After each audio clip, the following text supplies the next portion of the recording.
The 15-year state land loophole, how to own a cabin without buying the ground underneath. But before I walk you through exactly how this loophole actually works, and I mean the real mechanics that nobody is talking about, I need you to understand something. Most people get dead wrong about these leases. By the end of this video, I'm going to show you the one number that makes or breaks whether a state land cabin becomes a burden or a blessing. And that number is almost never mentioned in the listing. If you're watching this, you probably already know that buying lakefront property can run you anywhere from $500,000 to several $1,000,000. Most of us see those prices and stop looking. We accept that certain views, certain proximity to water, are locked behind a paywall, we'll never breach. And that belief, that's the thing that keeps people from discovering what's actually available. So before we go any further, take 5 seconds and subscribe to Deed and Done right now. And more than that, I'd love to hear in the comments, have you ever lived somewhere on state land? Or even just thought about it? Tell me your story, because this conversation is much bigger than just me talking. Hold on, I need your full attention for something critical right here. The complete guide to state land leases, the signals to look for, and how to navigate the bidding process, the entire system that keeps this loophole alive, is available in the description below and pinned in the comments. That guide walks you through the lease mechanisms that this video is going to hint at, but cannot fully explain in 10 minutes. This is where the actual keys live. Now, here's what everyone gets wrong about the cabin without owning the ground math.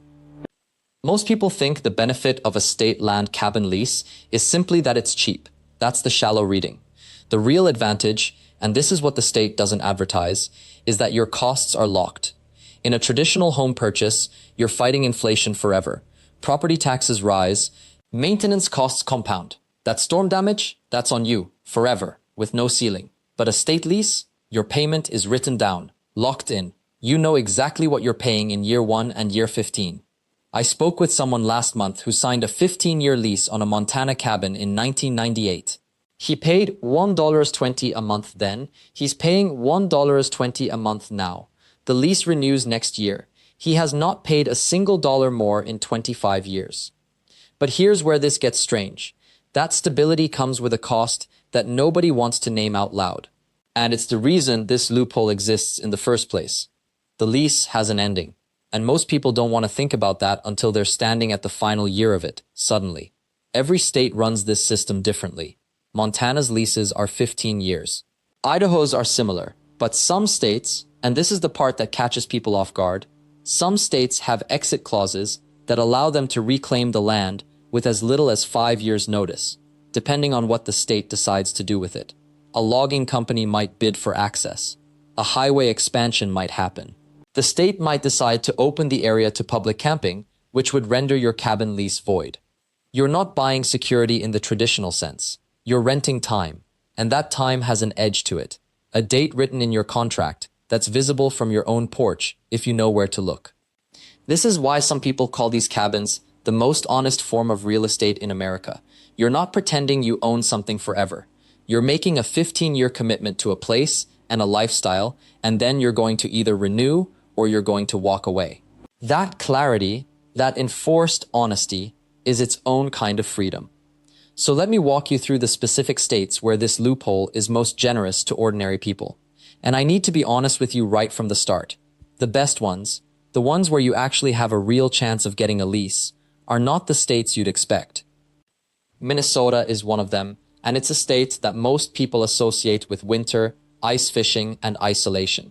What they don't know is that Minnesota's Department of Natural Resources manages a scattered portfolio of cabin leases on some of the cleanest water in the upper Midwest. The leases here run for 10-year periods, renewable, and the annual cost ranges from about $400 on the smaller inland lakes to maybe $2,000 on the premium waterfront sites. That sounds impossibly cheap until you understand what you're actually getting, not ownership of the land, but a guaranteed right to occupy a specific parcel for a decade. You own the structure, the state owns the dirt. And because the state isn't trying to flip the property or develop it into a resort, the math stays simple and honest. The application process in Minnesota is a lottery system. You submit your name, your desired lake or waterfront site, and then you wait. Some people wait years, some get picked on their first try. But here's what matters. When you get picked, you're not competing against billionaires or developers. You're competing against other ordinary people who also just want a small, quiet place to exist beside water. That changes everything about the negotiation. Now, I want to shift focus to Washington State, because Washington has built a completely different system, and it's actually more generous in some ways. Washington's Department of Natural Resources leases out cabins on state-managed lands, and the waiting lists vary wildly depending on the specific site. Some lakes have almost no wait. Others have 10-year backlogs. But when a lease opens up, you're looking at annual costs between $800 and $3,000 depending on location, size of the cabin, and proximity to major population centers. The genius of the Washington system is that it's designed for actual use, not speculation. If you lease a cabin and then abandon it for 3 years, the state can reclaim it. This keeps the properties in the hands of people who actually want to live there, actually want to spend their summers there, actually want to sit on the porch with a cup of coffee and watch the light change. It's a filter. It weeds out the investment mindset and leaves only people who are there for the experience. New York State is where things get interesting, because New York owns land that most people assume is locked away forever. The state manages cabin leases in the Adirondacks, one of the most iconic wilderness areas in the country. The leases here are competitive, the waiting lists are long, but when you get one, you're sitting on property that would cost $500,000 to $1 million if you tried to buy it outright on the private market. The annual lease cost? Usually between $1,000 and $2,500. Let me pause here for a second, because before we continue, I need to make sure you understand the mechanism underneath all of this. This isn't luck. This isn't a secret that only rich people know about. This is a legal framework that exists in dozens of states, hidden in plain sight, buried inside the administrative websites of state departments of natural resources and lands offices. Most people never look for it because they assume it doesn't exist. That assumption costs them hundreds of thousands of dollars over the course of their lives. And that's exactly why our complete guide on this topic exists. It's in the description and pinned in the comments. In it, we map out every single state where these cabin leases are available, the exact application process for each one, the real wait times, the typical costs, and the specific legal restrictions you need to understand before you sign anything. This guide shows you the patterns and the mechanisms that make this loophole work across the country. It's paid, it's detailed, and it's the fastest way to move from "I didn't know this existed" to "I'm actually applying for this lease next month." But here's where it gets complicated. Because these leases are attractive, and because the demand far exceeds the supply, states have different ways of managing who gets access. Montana, for instance, uses a sealed bid system. You submit what you're willing to pay for the lease, the state opens all the bids at once, and the highest bidder gets the cabin. It sounds straightforward, but it's not. Because you're bidding against people who know the system, people who have been waiting for years, people who have already lost one bid and are determined not to lose another. Oregon runs a different lottery. Colorado uses another system entirely. Sometimes a direct application, sometimes a wait list, sometimes a combination of both. The point is, you have to know which state's system fits your life, your timeline, and your risk tolerance. Someone who can afford to lose a bid wants Montana. Someone who wants to avoid the competitive element entirely wants Minnesota or Washington. Someone who's willing to wait a very long time for a very special place wants New York or Oregon. And then there's the question that almost nobody asks until it's too late. What happens to the cabin when your lease ends? This is the hard part. This is the part where the dream meets the ground. When your 15-year lease expires in Montana, or your 10-year lease runs out in Minnesota, you have a choice. You can renew if the state allows it, if they haven't changed the rules, if the land hasn't been reclassified for some other purpose. Or you walk away. You leave the cabin as it is, or you have to remove it entirely, returning the land to its natural state. Some states require you to demolish your own cabin at your own expense if you don't renew. This is why people call it a loophole. Because it's not permanence. It's not ownership in the way most of us think about ownership. It's borrowing with an expiration date printed on the lease. And for some people, that's actually perfect. For others, it's a deal breaker.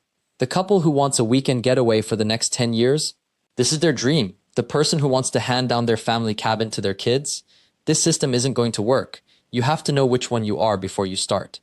There's also the matter of maintenance and taxes. You own the structure, so you pay for its upkeep. Roof needs replacing? That's your cost. Foundation cracking? You fix it. Property taxes vary by state, but in most cases, where you're leasing the land but own the cabin, you pay a significantly reduced property tax. Sometimes only the tax on the structure itself, not the land. In Montana, for example, you might pay $300 to $500 a year in property taxes on a cabin where the equivalent waterfront property would cost you $5,000 or more. But there's another angle to consider, and this is where the loophole gets really interesting. Some states allow you to improve the cabin significantly during your lease term. In fact, some states encourage it. They want the cabins maintained and upgraded. So if you're willing to invest in your leased cabin, adding solar panels, upgrading the plumbing, putting in a new deck, insulating the walls, you can live a lifestyle that would be impossible if you owned the land. You get to experience a quality of life that only the wealthy can afford in the private market, and you do it for a fraction of the cost, even accounting for improvements. That brings us to maybe the most important question. Why don't more people know about this? The answer is simple and sad. Real estate agents don't advertise these leases because they don't make a commission. They make money when land changes hands, when ownership transfers, when they can claim a percentage of a sale price. A state land lease doesn't generate that kind of income for them.